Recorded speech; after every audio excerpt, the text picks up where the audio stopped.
A recent talk by the SDP party leader William Clouston at the University of York was met with fierce protests by the LGBT group on campus, surprisingly. However, the protests came as something of a surprise to him, given that William Clouston was giving a talk on international trade and industrial policy. The LGBTQ+ network urged students to boycott the talk due to the SDP's firm stance on the protection of biological sex-based rights, ignoring the fact that Roy Jenkins was one of the co-founders of the SDP, introduced the Sexual Offences Act in 1967, which decriminalised homosexuality in England and Wales.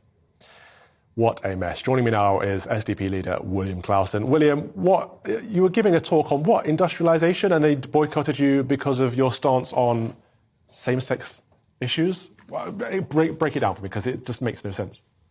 It was a little bit curious, Calvin. Yeah, I'd agreed to the guest of the York University Free Speech Society to give a talk on industrial policy and economics and international trade. So I was a little bit surprised when the LGBTQ+ network took against the talk and started agitating and organised a boycott.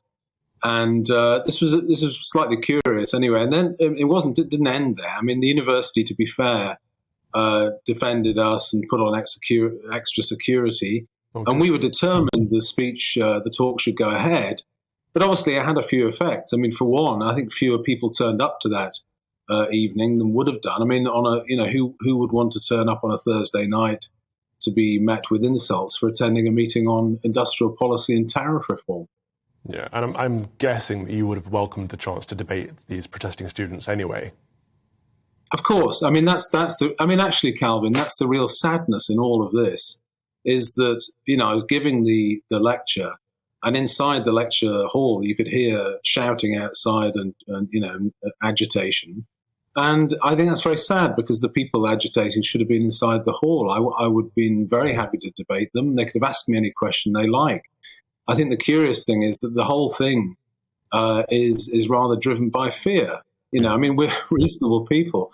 I mean, they did defame me on social media, which I've written to the York University Vice Chancellor to complain about that. And I think that will have a chilling effect on visiting speakers. I mean, you'd expect a visiting speaker to university to be dealt with, pleasantly and courteously. And I think that'll have a chilling effect. Who would turn up if that's going to happen? But more than that, Calvin, as I say, I would have liked to have debated them. And I think we're reasonable people. We do have quite a firm policy on trans ideology. It's actually a very humane and decent policy, I think. In any case, I mean, if you're and some students were given to calling us fascists online, which again, I mean, is actually quite comical. If they can't tell the difference between a social democrat and a fascist, then perhaps they need they should be repaid their £9,000 tuition fee. It's fascinating, because you are actually on the centre left, and to be calling you fascist doesn't make sense, but it's actually their attitudes that are quite fascist in wanting to shut you down before you even get to speak. But there's no self-awareness there. I was at Cambridge Union the other day, William, and I was debating on should this House give reparations, and I was, of course, on the opposition. And the attitude from the students, the immaturity, the giggling, the screeching, the gasping, they were just entirely uncomfortable with a view that opposed their own view. And I'm like, this is the purpose of a debate. You're supposed to hear both sides and then you make your mind up, but they don't want to hear both sides. Do you think that we've reached a point in universities where they cannot comfortably engage with different perspectives? Yeah, and I saw the clips actually of your talk at the Cambridge Union. I thought it was pathetic. I mean, these people should listen to an opposing speaker and debate with them. I think most of it is, as I say, it's to do with fear. The real reason they don't want to debate is that they think they might lose the debate. I mean, as I say, our policy on the particular issue they were concerned with is a very reasonable policy. We took advice from trans members of the SDP. We consulted academics. We had a good look at it, and it's a very fair policy. And I think, honestly, the reason they didn't want to debate on that and turn up was because they'd probably lose the debate, because I think we have some very good arguments on our side. I mean, I think there's a wider question here, Calvin, as to what a university is for. Wow. And I think a university should be the type of place where if someone has a different view to another person, the reaction should be, okay, that's very interesting. Why do you think that? Let's talk about it. But instead, they've created this awful atmosphere of sort of fear and shouting and all the rest of it. And that's just the enemy of trying to get at free inquiry and truth. It's exactly the opposite of what a university should be. Well, my friend Colin Brazier always says we should get back to first principles, and I'm with him on that, but I don't know if we can because they put emotions over facts. They're disregarding the Enlightenment principles. For me, I'd chase universal truth from a Christian perspective, from Jesus Christ, but even if you're a secular person, the Enlightenment shows that we should be looking for an objective truth, but they don't believe in that anymore. So how do we break it down to first principles if they don't believe in facts because they're so worried about their fear and their emotions? Exactly. I mean, I've done a number of different courses at university, first town planning and then surveying, and then latterly philosophy at Durham. And it's 12 years ago since I completed that degree. But to be honest, then, I mean, things must have changed because the atmosphere then was pretty much as I described. You know, if you have to take a different position on something, let's discuss it. The other thing that's a major problem is just calling people names. It's ridiculous. I mean, why? I've got a thick skin. I lead a political party. I think it's right for me to complain to the Vice Chancellor because I think it's wrong for visiting speakers to be treated like this. But I think, it's not on. I want to debate.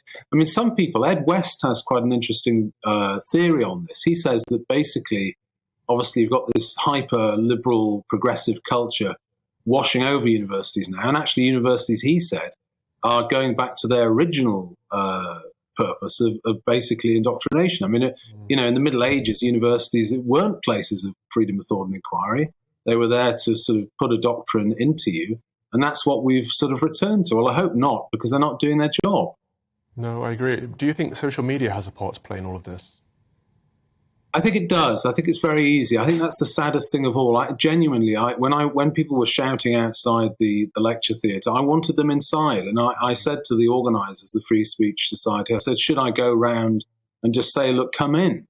And of course, the fear and all the security and all the rest of it means that you can't do that. Partly, it sounds ridiculous. I'm a perfectly reasonable person.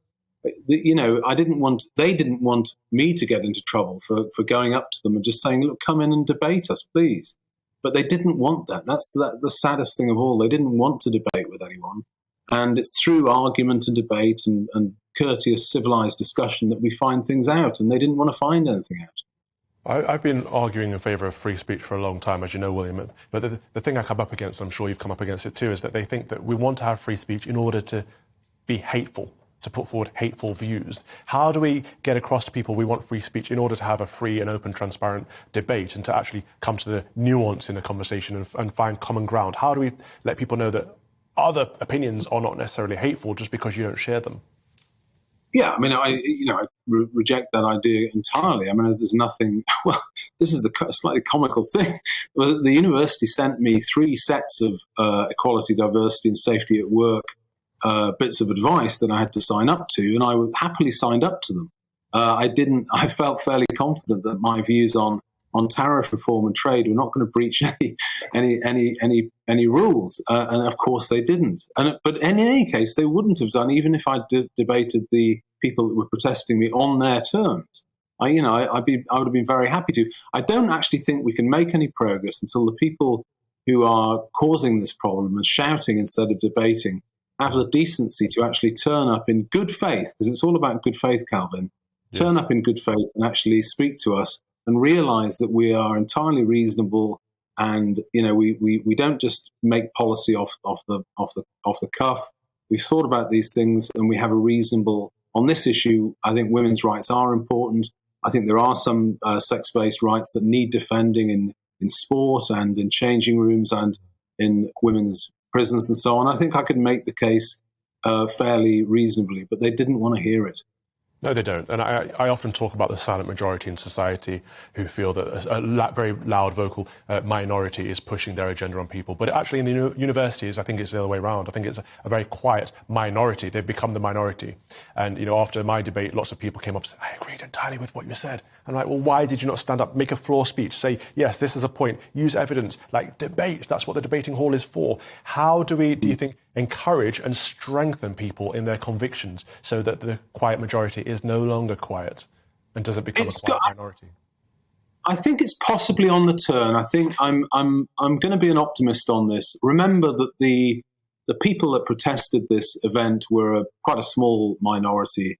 I think Julie Bindel had 150 people protesting her speaking at York the previous year. I didn't quite get that. Perhaps tariff reform wasn't quite as interesting. But the point is that the majority of undergraduates are probably quite sensible and just don't have this view. And funnily enough, I spoke in Canterbury yesterday at an SDP meeting, and one of the local academics turned up, and he was saying, actually, students are fed up with this now. They pay their fees, they want to learn something in the 3 or 4 years they're at the university. And he said the tide is actually turning. And I think he may be right. We've just got to, in a way, it's the same as Jonathan Haidt says. You've got to give the sensible majority, even in universities, the confidence just to speak up. And hopefully they'll find that. I came away thinking the next generation is lost, but I like your approach much better, William. You've got more optimism there and hope for the next generation. So we'll leave it at that, I think. That's SDP leader William Clouston. Thank you very much for joining me this afternoon.